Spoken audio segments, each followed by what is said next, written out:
So I think we'll get through the behavioral and social learning, but we'll have to save psychodynamic for our asynchronous time. So the behavioral perspective on the surface is super easy. Remember everything we learned in the learning unit, chapter 5? Personality is a behavior. Boom. I just explained it. Why do you act the way you act? Well, part of it is stimulus response learning based on classical conditioning. A lot of our emotional responses are, from a behavioral perspective, thought to be due to pairing of stimuli.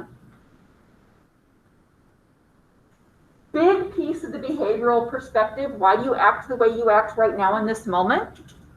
Because it's been rewarded in the past. And you base your calculation about how to act in this moment based on what has worked in your past experience. It's been reinforced. Operant conditioning, right there.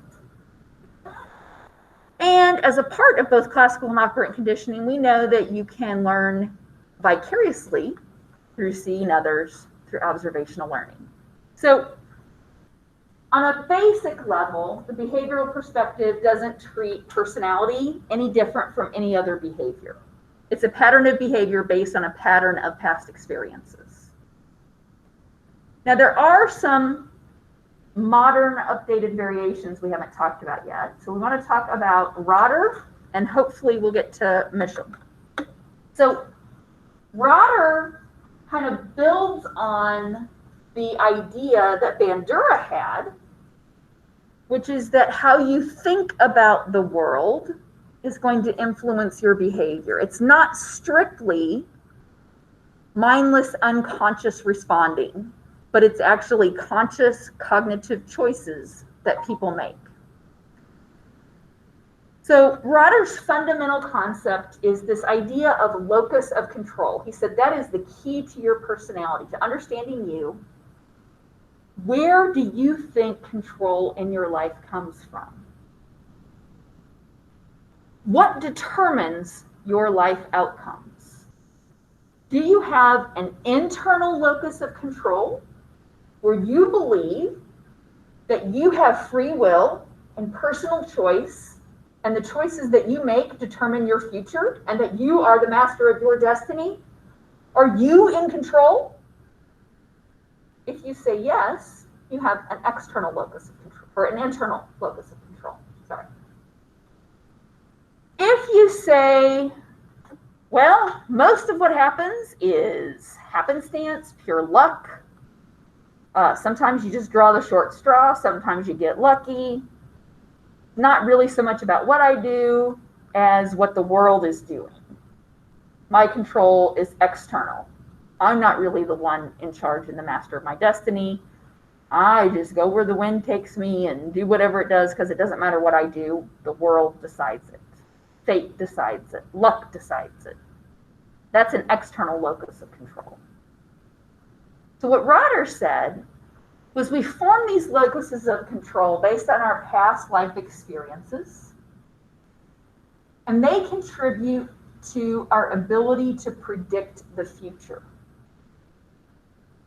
The last week when we talked about the behavioral perspectives, I don't know if you remember this, I said that as people, as human beings, one of the things that we are constantly looking for is cause and effect. What caused that consequence? What caused that consequence? We're trying to figure it out. What is the cause and effect here?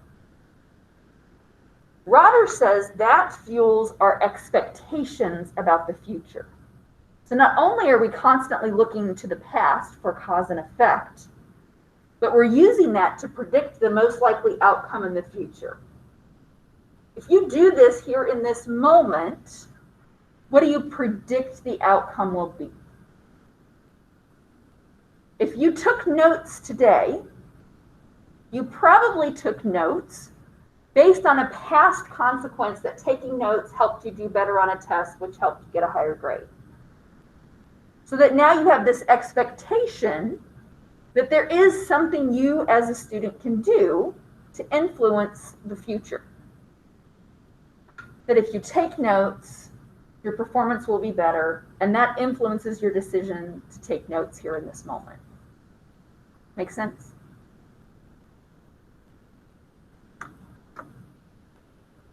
I did undergraduate research on Julian Rotter's theory. So this locus of control can impact us in a lot of different ways. My undergraduate research project looked at locus control and dating behaviors in college students. Kind of fun. Okay. So the last thing we're going to get to today is talking about somebody who builds on those ideas just a little bit. His name is Walter Mischel. Your textbook barely mentions him, but I do want to mention him just a little bit more. What Mischel says is that the problem with personality is there is no such thing as personality. Remember we said personality was defined as consistent pattern of behavior across time and situation? And Mischel says, there is no consistency. People are highly inconsistent across situations and time. And we are constantly, in the moment, making a choice. You vary the environment, the behavior will change. And so I just want to show, I think we've got time, a little clip about one of his most famous research studies. It's called the marshmallow test. What can a marshmallow tell you about your kids?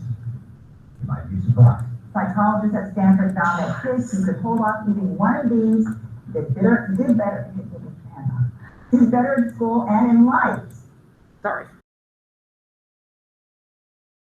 So they've actually done this test with different animals.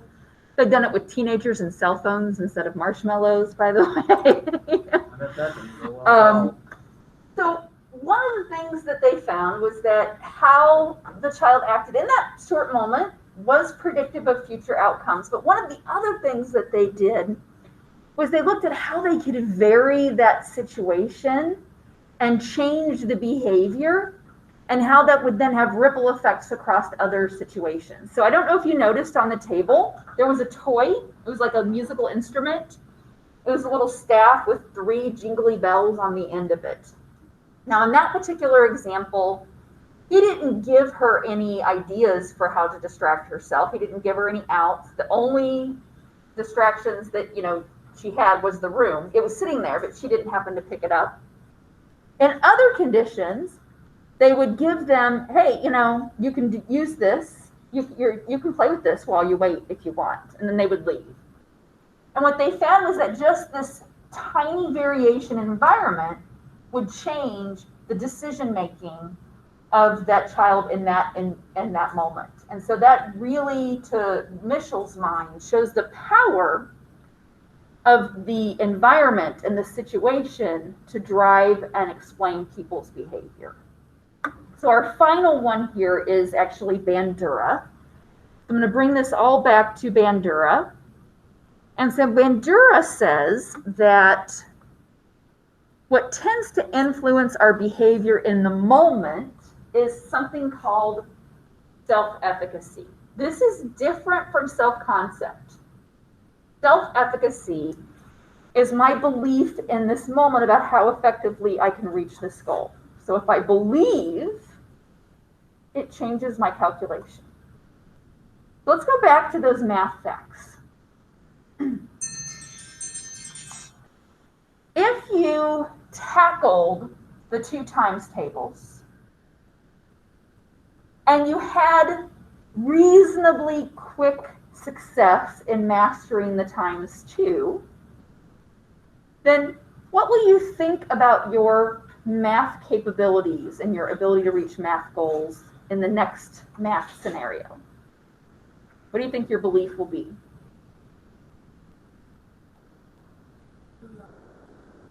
I can do well. I'm smart at math. What about that kid who was the last one to get their name on the times 2 poster? What about their belief in their math abilities? It's bad. I suck at math. I can't do math. And what Bandura would say was these beliefs then drive our behavior, and it becomes a self-fulfilling prophecy. He called it reciprocal determinism. Based on how I did in the 2nd or 3rd grade on my ×2 math tables, I decide whether or not to invest in achieving the ×3 math tables or to avoid math at all costs. And the people who invest have increased success and increased efficacy and increased goals and increased performance, and they do better and better. The person who didn't do so hot on the ×2, who avoids it at all costs, how are they going to do on ×3? They're going to be last again. And their belief that they can't do math is going to get stronger. They're going to have more avoidance behaviors, and that it's going to be basically this multi-directional determination for my life outcomes.